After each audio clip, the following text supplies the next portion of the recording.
এগুলো দিন আগে আপনাদের একটি ভিডিওতে জানিয়েছিলাম যে এবার রয়্যাল রাম্বল পেপার ভিউর পর কেভিন ওলেন্স ভয়ঙ্কর আক্রমণ করবেন স্যামি জিনকে।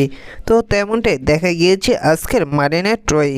তো আজকের মানডে নাইট রয়ে কী হলো সে সমস্ত কিছু নিয়ে আলোচনা করা যাক আজকের এই ভিডিওটিতে। আজকের মানডে নাইট রয়ে শুরুতেই আসেন 2025-এর Royal Rumble winner main event Jey Uso আসেন সমস্ত দর্শকের মধ্যে দিয়ে এবং জেউসোকে সমস্ত দর্শকরা প্রচুর সাপোর্ট দিতে থাকেন।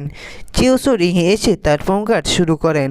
সেখানে জেউসো বলে যে তিনি 15 বছর ধরে ডাব্লিউডাব্লিউইতে রেসলিং করছেন এবং সমস্ত দর্শকরা সবাই ধারণা করেছিল যে জেউসো তিনি ট্যাগ টিমেই থাকবেন, কিন্তু তিনি এইবার সবার ধারণাটি তিনি ভুল করে দিয়ে তিনি এবার 2025-এর রয়্যাল রাম্বল উইনার হয়েছেন। তিনি হতে পেরেছেন একটি সিঙ্গেল সুপারস্টার।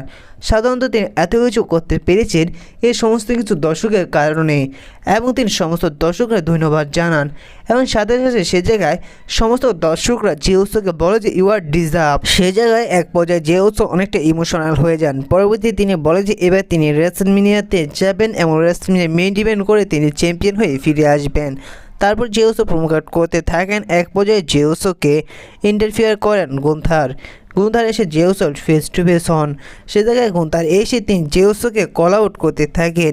সে জায়গায় জেউসোকে বলে যে তুমি আমার জুতোরও যোগ্য না, তোমার জায়গায় যদি অন্য কেউ রয়্যাল রাম্বল উইনার হতো, রোমান রেন্স, সিএম পাঙ্ক বা সেথ রোলিন্স, আমি নিজেকে প্রুভ করার জন্য অনেক কিছুই করতাম, কিন্তু আমি এখন পর্যন্ত 3বার তোমাকে হারিয়ে ফেলেছি।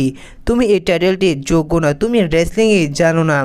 তুমি যদি আমাকে রেসলম্যানিয়ার জন্য চ্যালেঞ্জও করো তাহলে তোমার জন্য একটি ভুল হবে, কারণ আমি রেসলম্যানিয়ার আগ পর্যন্ত প্রতি সপ্তাহে আমি তোমাকে ভয়ঙ্করভাবে আক্রমণ করব এবং রেসলম্যানিয়াতে একেবারে তোমাকে ডিস্ট্রয় করে দিব। পরবর্তীতে জেউসো তিনি গুন্থারকে বলে যে আমি এবার রেসলম্যানিয়াতে যাকে চ্যালেঞ্জ করি না কেন আমি এবার রেসলম্যানিয়াতে চ্যাম্পিয়ন হয়ে ফিরবো, আর আমি এবার স্ম্যাকডাউনে যাব, কোরিওসের ফেস টু ফেস হবো এবং সে জায়গায় আমি বলবো যে রেসলম্যানিয়াতে আমি কার সাথে মেইন ইভেন্ট করব, আমি যার সাথে মেইন ইভেন্ট করি না কেন আমি এবার রেসলম্যানিয়াতে চ্যাম্পিয়ন হয়ে ফিরবো। এই বলে তাদের প্রোমো কার্ডটি শেষ হয়। পরবর্তীতে দেখানো হয় একটি সিঙ্গেল ম্যাচ। সেই ম্যাচটি দেখানো হয় লুবলি গ্যাজারের সাথে প্যান্টার। তো ম্যাচটির এক পর্যায়টি অসাধারণ ছিল। ম্যাচটি লম্বা সময় দেখা গিয়েছে। এক পর্যায়ে প্যান্টার তিনি হারিয়ে দেয় লুবলি গ্যাজারকে। পরবর্তীতে দেখা যায় যে যখন প্যান্টার ইন্টারভিউ না হয় ঠিক সে সময় দেখা যায় যে পিট ডান এসে ভয়ঙ্কর আক্রমণ করে প্যান্টাকে। পরবর্তীতে দেখা যায় যে সে লুবলি গ্যাজারও ভয়ঙ্করভাবে আক্রমণ করে প্যান্টাকে। তারপর সে জায়গায় আসেন পরবর্তীতে 2025-এ রয়্যাল রাম্বল উইনার ওমেন্সের শার্লেট ফ্লেয়ার রিংয়ে আসার পর সমস্ত দর্শকরা এক পর্যায়ে শার্লেট ফ্লেয়ারকে বু করতে থাকে। সে তাকে শার্লেট ফ্লেয়ার বলে যে সবাই আমাকে বু করলো, আমি তোমাদের ভালোবাসি, তাতে আমার কিছু আসে যায় না, তোমরা যদি আমাকে তারপরও বু করো।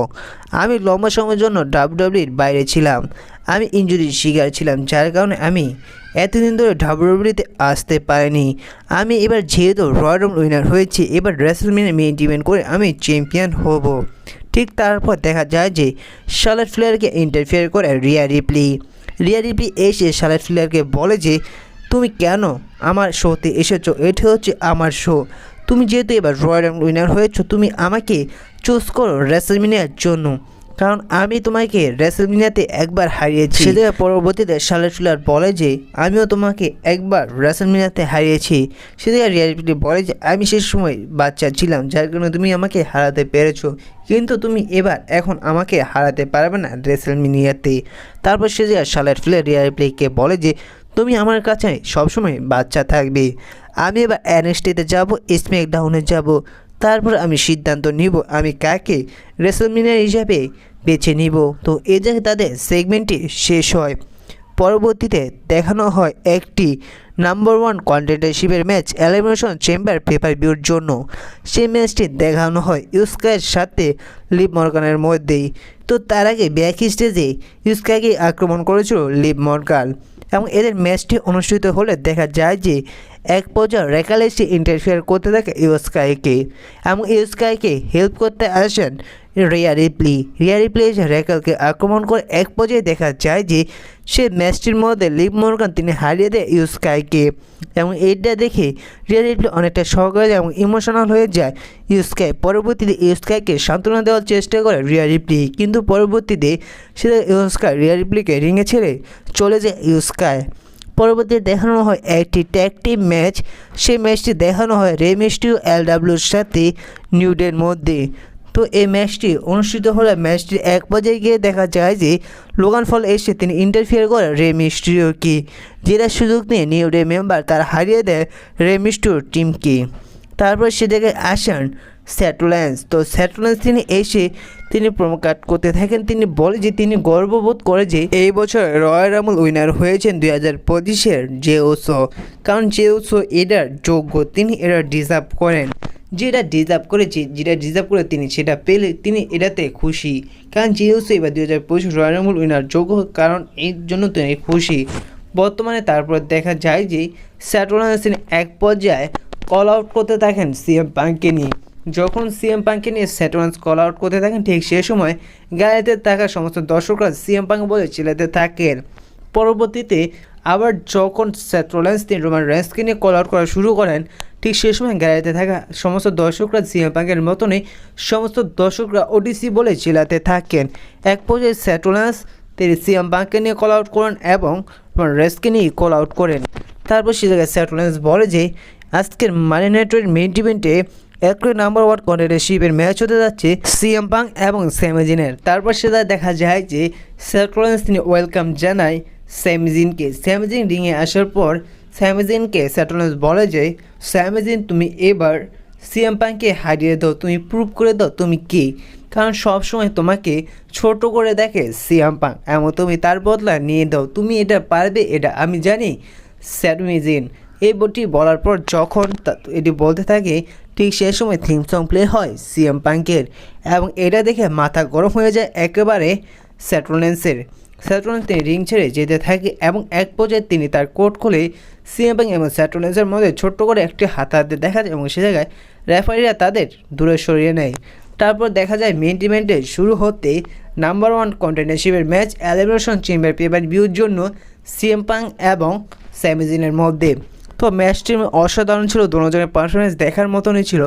দুজনের পারফরমেন্স 100 দিয়েছে এবং দুজনের ফিনিশার প্রথমবার দেওয়ার চেষ্টা করলেও দুজনে তাদের প্রথম ফিনিশার দিতে পারেনি। ম্যাচটির এক পর্যায়ে গিয়ে দেখা যায় যে সিএম পাঙ্ক তার ফিনিশার জিটিএস দিয়ে দেয় স্যামিজিনকে এবং স্যামিজিনকে পিন করে সে নাম্বার 1 কন্টেন্ডারশিপের ম্যাচটি জিতে এবং তিনি কনফার্ম হয়ে যায় এবার এলিমিনেশন চেম্বার পেপার ভিউ সেই ম্যাচটি তিনি অংশগ্রহণ করবে। তারপর দেখা যায় যে স্যামিজিন এবং সিএম পাঙ্ক একে অপরকে রেসপেক্ট করে। ঠিক সেই সময় দেখা যায় যে কেভিন ওলেন্স এসে তিনি ভয়ঙ্কর আক্রমণ করে স্যামিজিনকে এবং সে জায়গায় দেখা যায় যে স্যামিজিনকে কেভিন ওলেন্স তিনি ভয়ঙ্কর প্যাকেজ পাল্ডেবার দিয়ে দেয় এবং স্যামিজিনকে একেবারে ডিস্ট্রয় করে দেয় কেভিন ওলেন্স এবং কেভিন ওলেন্স পরবর্তী সে জায়গা থেকে চলে যায় সমস্ত দর্শকের মধ্যে দিয়ে এবং সে জায়গায় সিএম পাঙ্ককে দেখা যায় সিএম পাঙ্ক অনেকটা শক হয়ে যায় এবং সে জায়গায় অনেক ডক্টর সিকিউরিটি গার্ড আসে, তারপর সে জায়গা থেকে স্যামিজিনকে নিয়ে যায়। আর এই ছিল আজকের মানি নাইট রটি। আর আজকের মানি নাইট র একটি বিষয়ে ইঙ্গিত পাওয়া গিয়েছে যে মাইকেল পল তিনি বলে দিয়েছে, কিছুটা ইঙ্গিত দিয়ে দিয়েছে, বলা যায় যে রোমান রেন্সকে বর্তমানে ডাব্লিউডাব্লিউইতে দেখা যাবে না এবং অনির্দিষ্ট কালের জন্য তাকে ডাব্লিউডাব্লিউইতে দেখা যাবে না। তো এই বিষয়টা সমস্ত রোমান রেন্সের ফ্যানদের জন্য অনেকটা দুঃখের ব্যাপার। তো একটি নেক্সট ভিডিওতে আসতে চলেছে রোমান রেন্সকে নিয়ে, তো সেই ভিডিওটির জন্য অবশ্যই চ্যানেলটি সাবস্ক্রাইব করে দিবেন। তো আজকের মানি নাইট রটি আপনাদের কেমন লাগলো তো অবশ্যই কমেন্ট করে জানিয়ে দিবেন।